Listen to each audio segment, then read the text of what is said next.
দাম বৃদ্ধির এই যে সরকারের যে প্রজ্ঞাপন বা সিদ্ধান্ত গতকালকে রাত 12টা থেকে কার্যকর হয়েছে, জামাত আনুষ্ঠানিকভাবে সেটির বিরোধিতা করেছে এবং এই সিদ্ধান্ত প্রত্যাখ্যানের দাবি জানিয়েছে। সেটি নিঃসন্দেহে সাধুবাদ পাওয়ার যোগ্য।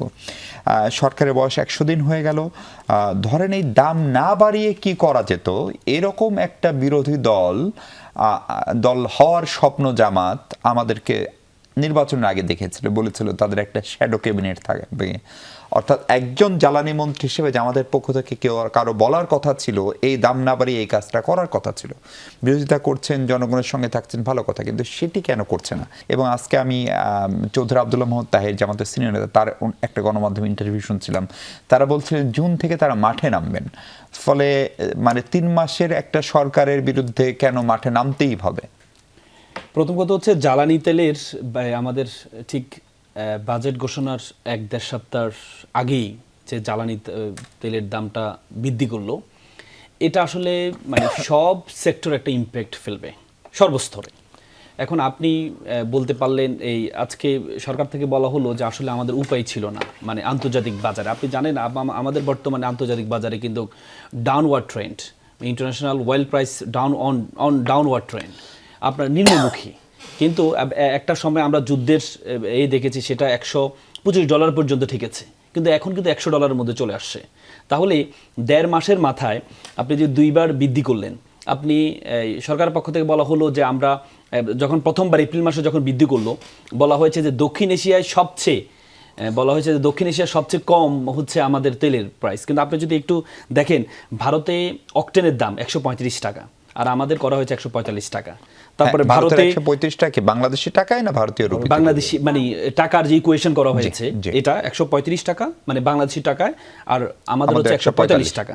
তারপর পেট্রোলের দাম 126 টাকা, আর আমাদের হচ্ছে 140 টাকা, তার মানে প্রায় 14 টাকা বেশি। তারপর এলপিজিটা চিন্তা করেন, এটা কিন্তু সব ধরনের মানুষ ব্যবহার করে, একবার নিম্নবিত্ত, মধ্যবিত্ত, উচ্চবিত্ত সবাই। সে এলপিজির দাম ডাবল, ভারত থেকে ডাবল, 129 টাকা হচ্ছে ভারতে, আর আমাদের হচ্ছে 1940 টাকা।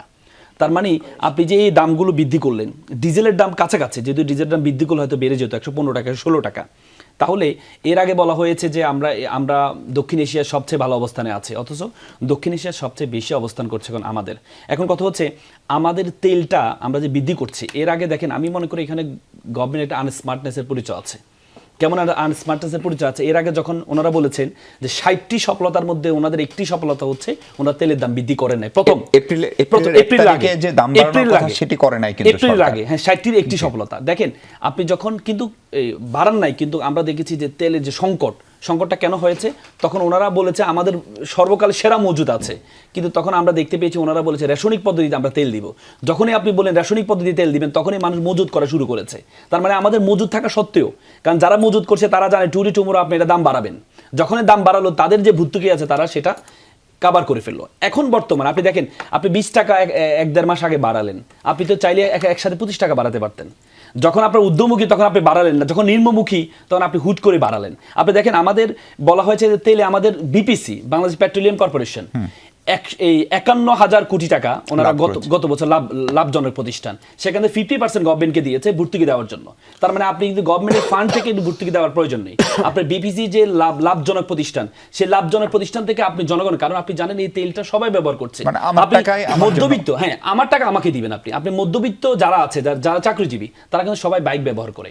এরা যখন এই যে যাতায়াত খরচটা যখন তার বেড়ে যাবে, তার তো আয় তো বাড়ছে না, কিন্তু আপনার তারপরে হচ্ছে আপনি দেখেছেন বাইকের যারা এই ব্যবহার করে, হচ্ছে আপনার কি বলে আপনার উবার ব্যবহার করে, বা হচ্ছে আপনার রাইডাররা যারা ব্যবহার করে, তাদের কিন্তু একটা বড় ধরনের ভোগান্তিতে পড়ে যাবে, কিন্তু সব সেক্টরে কিন্তু দামটা বেড়ে যাবে। তাহলে গভর্নমেন্ট ভর্তুকি আগে দিয়েছে, গভর্নমেন্ট চাইলে কিন্তু ভর্তুকিটা কি আমাদের যে টাকা জমা আছে বিপিসিতে, যে লাভজনক প্রতিষ্ঠান, আপনি একটা সাময়িক সংকটের জন্য আপনি এর আগে বাড়ালেন, আপনার জনগণ এটাকে মেনে নিয়েছে, কিন্তু আপনি এর 1 মাসের মধ্যে এমন কি ঘটলো, আপনি আবারও 5 টাকা করে আপনি বাড়াতে হলো। এটা আমি মনে করি এই যে গভর্নমেন্টের এই সিস্টেমগুলো বা এই চিন্তাগুলো, এগুলো আনস্মার্টনেসের পরিচয়, এবং কি জনগণকে বড় ধরনের ভর্তুকির মধ্যে, ভোগান্তির মধ্যে ফেলবে। গভর্নমেন্ট মানে তো আর শুধু সরকারি দল না। ধরেন সরকারি দল হয়তো সরকার চালায়, কিন্তু ধরেন বিরোধী দলে একটা শক্তিশালী বিরোধী দল আছে, এবং যাদের নানান অঙ্গীকার ছিল, জামাত এটার সমালোচনা করছে, কিন্তু কোনো বিকল্প পথ কেন দেখাচ্ছে না? একটা শ্যাডো ক্যাবিনেট করতে আসলে আর কতদিন লাগবে?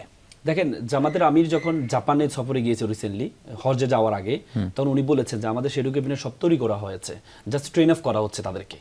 কারণ আপনি জানেন এর আগে বিএনপি ক্ষমতা ছিল, জামাত কখনো ক্ষমতায় ছিল না। তো জামাতের যাদেরকে তরুণদেরকে এই শেডিউল ক্যাবিনেটে নিয়ে আসা হয়েছে, তাদেরকে প্রত্যেকটা সেক্টরে তাদেরকে ট্রেন অফ করে তারপর ঘোষণা দেওয়া হবে। কারণ আপনারা যখন যখন আপনার এটা ঘোষণা হবে, তখন তো আপনাদের এক্সপেকটেশন বেড়ে যাবে, মিডিয়ার এক্সপেকটেশন বেড়ে যাবে, সবার এক্সপেকটেশন বেড়ে যাবে, জনগণের এক্সপেকটেশন বেড়ে যাবে। তখন তো এই যে তাকে তো ট্যাকেল দিতে হবে। এই জন্য আপনি বলে যে দুষ্ট গল থেকে শূন্য গল ভালো, বা না জানা থেকে শূন্য জিনিসে ভালো। তো এখন ট্রেন অফ করে তারপরে হচ্ছে এই বিষয়গুলো। তার মানে জামাত মন্ত্রী বানানোর প্রশিক্ষণ চালাচ্ছে। জি।